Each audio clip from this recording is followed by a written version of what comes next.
हरे कृष्ण। पुनर्जन्म, अनेक प्रकार के लोग अनेक प्रश्न करते हैं कि सचमुच पुनर्जन्म है क्या, आत्मा का ट्रांसमाइग्रेशन होता है क्या।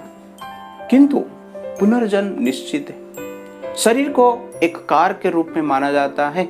जिस प्रकार कार में ड्राइवर रहता है, ठीक उसी प्रकार शरीर के भीतर आत्मा रहता है। किंतु जिस प्रकार ड्राइवर अनेक प्रकार की कार चेंज कर सकता है, एक कार से निकलकर दूसरा कार में प्रवेश कर सकता है, टू व्हीलर से निकलकर फोर व्हीलर में बैठ सकता है, फोर व्हीलर से निकलकर ट्रेन में बैठ सकता है, ट्रेन से निकलकर प्लेन में बैठ सकता है, तो ड्राइवर व्हीकल चेंज कर सकता है। ठीक उसी प्रकार जो आत्मा है अपना शरीर भी बदल सकता है। अनेक प्रकार की व्हीकल हो सकता है, किंतु जो ड्राइवर होता है वो समान रहता है।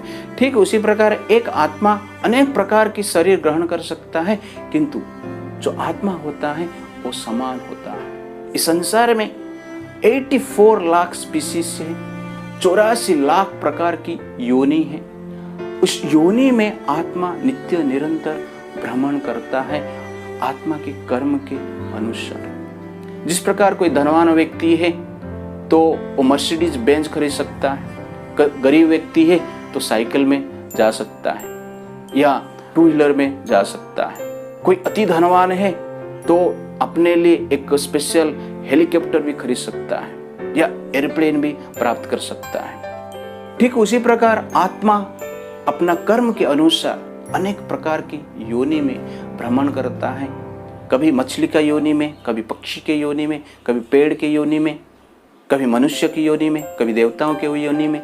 इस प्रकार आत्मा का भ्रमण नित्य निरंतर ये शरीर रूपी कार में, व्हीकल में भ्रमण होता रहता है। इसलिए भगवद गीता में भगवान कहते हैं, देहिनोऽस्मिन् यथा देहे कौमारं यौवनं जरा तथा देहांतर प्राप्ति धीरस्तत्र न मुह्यन्ति। तो भगवान कहते हैं जिस प्रकार देही अर्थ आत्मा इस शरीर के भीतर एक शिशु अवस्था से बालक अवस्था में प्रवेश करता है, बालक अवस्था से तरुण अवस्था में प्रवेश करता है, तरुण अवस्था से वृद्ध अवस्था में प्रवेश करता है और वृद्ध अवस्था को छोड़कर मृत्यु के पश्चात ठीक उसी प्रकार एक नया शरीर में प्रवेश करता है।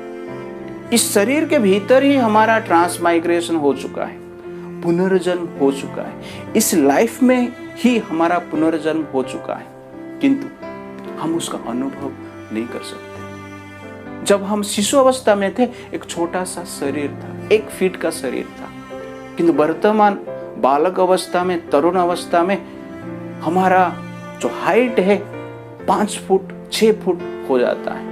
इससे पता चलता है कि हमारा शरीर बदलता है। किंतु ये शरीर बदलने के पश्चात भी हम शिशु अवस्था को, बालक अवस्था को ध्यान कर सकते हैं। तरुण अवस्था में हम शिशु शरीर को याद कर सकते हैं, वृद्ध अवस्था में हम तरुण शरीर को, बालक शरीर को, शिशु शरीर को याद कर सकते हैं। तो याद करने वाला जो व्यक्ति है वो आत्मा है, अपना शरीर को बदलता रहता है।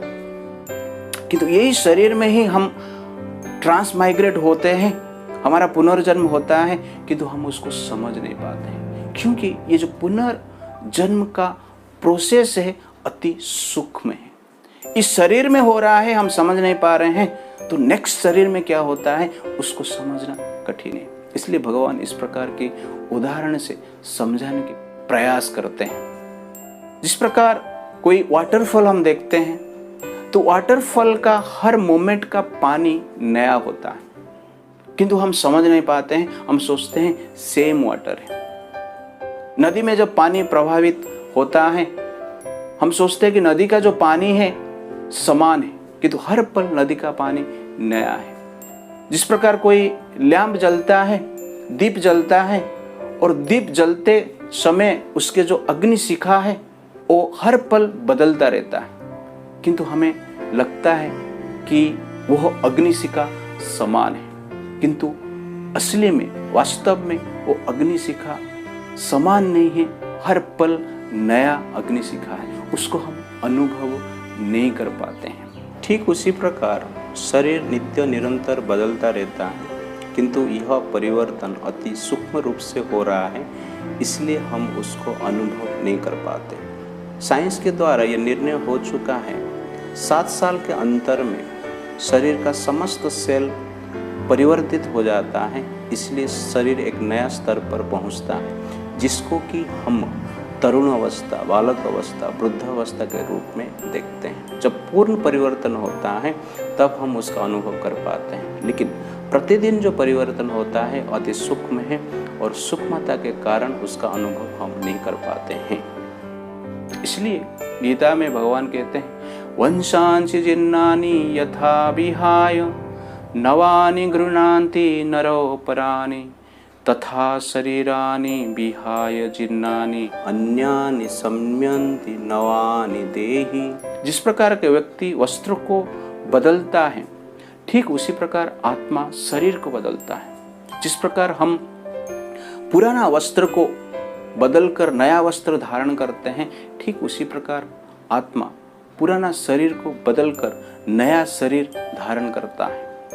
भगवान इस उदाहरण को इसलिए प्रस्तुत कर रहे हैं जिससे कि हम आसानी से यह रहस्य को समझ सके।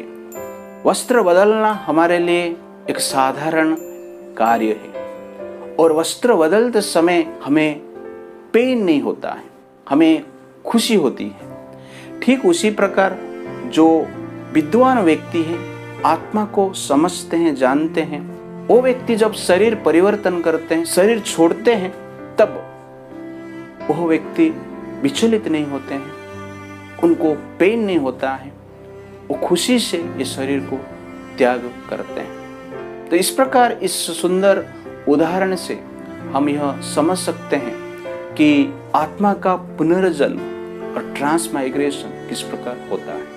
हरे कृष्ण।